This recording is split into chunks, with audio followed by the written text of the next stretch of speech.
सबसे पहले मंच पर उपस्थित कांग्रेस पार्टी के राष्ट्रीय अध्यक्ष, सीपीपी चेयरपर्सन, सीडब्ल्यूसी के हमारे साथी, सम्मानित मंच और पूरे देश से आए हुए कांग्रेस पार्टी के एक एक कार्यकर्ताओं को मैं क्रांतिकारी अभिनंदन करता हूं, आपको सलाम पेश करता हूं।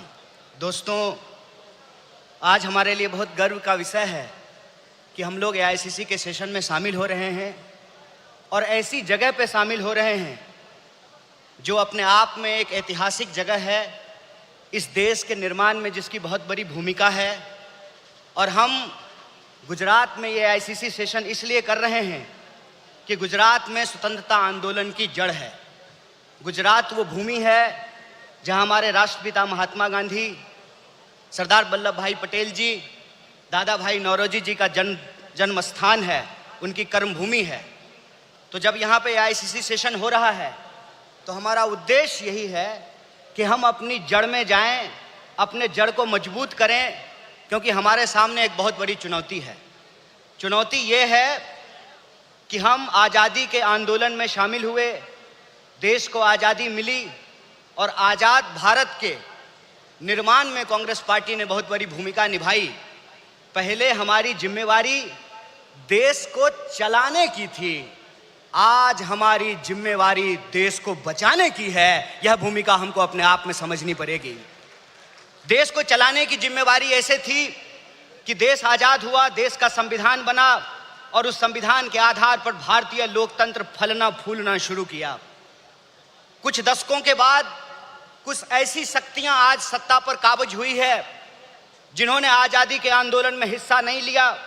इसीलिए मैं बार बार कहता हूं, देश को आज़ादी माफी मांगने से नहीं, देश को आज़ादी लाठी खाने से मिली है, जेलों में जाने से मिली है। यह जो आज़ादी मिली है, इस आज़ादी को जो लोग मानते नहीं हैं, कहते हैं ना, जिन्होंने अपना खून पसीना नहीं बनाया हो घर को बनाने में, उनको घर की बचाने की कोई जद्दोजहद नहीं होती है। घर को जब बिगड़ रहा हो तो उनको कोई तकलीफ नहीं होती है। जो संविधान को बनाए हैं वही संविधान को बचाना चाहते हैं, जो आज़ादी दिलाए हैं वही आज़ादी को बचाना चाहते हैं, जो देश को बनाए हैं उन्हीं को देश को बचाना पड़ेगा। बताइए, कांग्रेस पार्टी का एक एक कार्यकर्ता जो देश की आज़ादी पर गर्व करता है, देश के स्वतंत्रता आंदोलन पर गर्व करता है, उस आज़ादी को बचाने के लिए आप संघर्ष करेंगे कि नहीं करेंगे? अगर आप संघर्ष करेंगे तो ये लड़ाई बिल्कुल आमने सामने की लड़ाई है। ये लड़ाई है कि एक तरफ वो लोग हैं जो काली टोपी पहनते हैं, एक तरफ हम लोग हैं जो सफेद टोपी पहनते हैं। वो जो काली टोपी पहनने वाले लोग हैं वो काले कानून लेकर के आते हैं। हम सफेद टोपी पहनने वाले लोग जो हैं वो गरीबी का अंधियारा मिटा करके, बेकारी का अंधियारा मिटा करके हम रोजगार का अवसर लाना चाहते हैं। हम अन्याय को समाप्त करके सामाजिक, आर्थिक और राजनीतिक न्याय लेकर के आना चाहते हैं। इसीलिए आज जब मैं आपके बीच में बोल रहा हूं तो सबसे पहले जो ड्राफ्ट है रेजोल्यूशन की, मैं उसके समर्थन में बोल रहा हूं। और यह जो न्याय पथ है जिसको लेकर के हमारा संकल्प है कि इस न्याय पथ पर हम चलेंगे, और न्याय पथ पर चलने का मतलब यह है कि देश में कहीं भी अन्याय होगा, चाहे वो अन्याय दलितों के खिलाफ हो, चाहे वो अन्याय गरीबों के खिलाफ हो, चाहे वो अन्याय पिछड़ों के खिलाफ हो, चाहे वो अन्याय आदिवासियों के खिलाफ हो, महिलाओं के खिलाफ हो, किसानों के खिलाफ हो, मजदूरों के खिलाफ हो, किसी भी भारतीय के खिलाफ अगर कोई अन्याय होगा तो उस काली टोपी वाले अन्याय के खिलाफ हम सफेद टी शर्ट पहन करके राहुल गांधी जी के बताए रास्ते पर चलेंगे।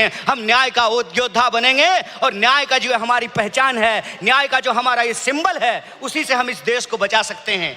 और देश को बचाने की जो मुहिम है, इस संबंध में मैं आपको बता दूं कि आज एनएसयूआई का स्थापना दिवस है, फाउंडेशन डे है। स्टूडेंट और यूथ की एक बहुत बड़ी भूमिका है। स्टूडेंट और यूथ अलग अलग तरीके से इस देश में अपने हक और अधिकार को लेकर के संघर्ष कर रहे हैं। यह जो लड़ने वाले लोग हैं, जो न्याय के लिए लड़ रहे हैं, वो असल में कांग्रेसी हैं। और जो विचारधारा से कांग्रेसी हैं उनको हमको साथ लेकर के आना पड़ेगा।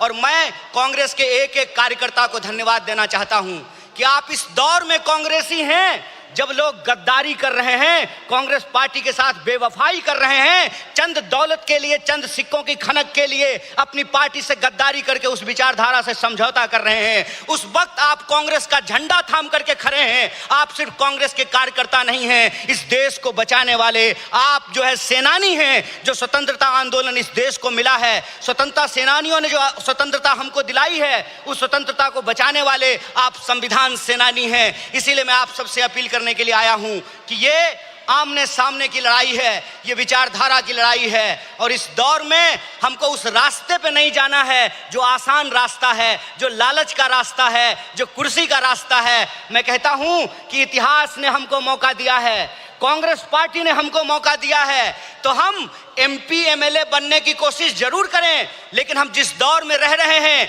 ये वो दौर है कि हमारे सामने एमपी एमएलए बनने के अलावे गांधी बनने का अवसर है, भगत सिंह बनने का अवसर है, सरदार वल्लभ भाई पटेल बनने का अवसर है, सुभाष चंद्र बोस बनने का अवसर है, एनी बेसेंट बनने का अवसर है, अंबेडकर बनने का अवसर है। इसीलिए मैं अपने कांग्रेस पार्टी के एक एक कार्यकर्ताओं को एआईसीसी के इस मंच से कहना चाहता हूं कि यह जो रेजोल्यूशन है, यह रेजोल्यूशन कागज पे लिखे हुए कोई शब्द नहीं है, यह संकल्प है, और उस संकल्प पे हम समर्पण के साथ चलेंगे, संघर्ष करेंगे, और संघर्ष करेंगे तो इस विपरीत परिस्थिति में हमारी जीत सुनिश्चित है। मैं देखता हूं कि कई बार कांग्रेस के कई कार्यकर्ता निराश हो जाते हैं, तो मैं उनको कहता हूं कि यह वक्त निराश होने का वक्त नहीं है, यह अपनी काबिलियत साबित करने का वक्त है, यह अपनी विचारधारा को साबित करने का वक्त है। और जावेद अख्तर ने बखूबी इस बात को लिखा है कि इस मुल्क में दो आवाजें हैं, इस मुल्क में दो आवाजें हैं। इस मुल्क में एक वो आवाज है जो दंगा कराना चाहता है, खून खराबा करना चाहता है,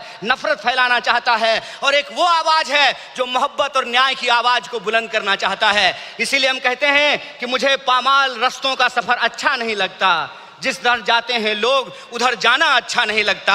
आप कांग्रेस पार्टी के ईमानदार कार्यकर्ता हैं, आपके कंधे पर देश को बचाने की जिम्मेवारी है, आपके कंधे पर संविधान को बचाने की जिम्मेवारी है, और हमको पूरा भरोसा है कि आईसीसी सेशन के माध्यम से पूरे देश में यह संदेशा जाएगा, और कांग्रेस पार्टी का एक एक कार्यकर्ता मजबूत होकर के अपनी काबिलियत को साबित करेगा। वह पथ क्या, पथिक कुशलता क्या, जिस पथ में बिखरे सूल न हो, नाविक की धैर्य परीक्षा क्या, जब धाराएं प्रतिकूल न हो। इस प्रतिकूल समय में कांग्रेस पूरे दमखम के साथ उस काली विचारधारा के खिलाफ, उस काली टोपी के खिलाफ टी शर्ट पहन करके लड़ेगा, और यह टी शर्ट का जो सिंबल है वो न्याय का सिंबल है। उस अन्याय के खिलाफ हमको इस न्याय की आवाज को बुलंद करना है। मुझे पूरा भरोसा है कि आईसीसी सेशन से निकल करके हम अपने जिलों में जाएंगे, अपने बूथों पर जाएंगे, और समाज में, देश में जहां कहीं भी अन्याय होगा, हम कांग्रेस पार्टी बन करके, कांग्रेस का कार्यकर्ता बन करके, गांधी का सिपाही बन करके गोडसेवादी विचारधारा को परास्त करने का काम करेंगे। बहुत बहुत शुक्रिया, बहुत बहुत धन्यवाद। इनकलाब जिंदाबाद, जय हिंद, जय कांग्रेस। एक बार जोर से आवाज बुलंद कीजिए। यह आवाज साबरमती आश्रम से दिल्ली के तख्त तक पहुंचनी चाहिए। जय हिंद, जय हिंद, जय कांग्रेस।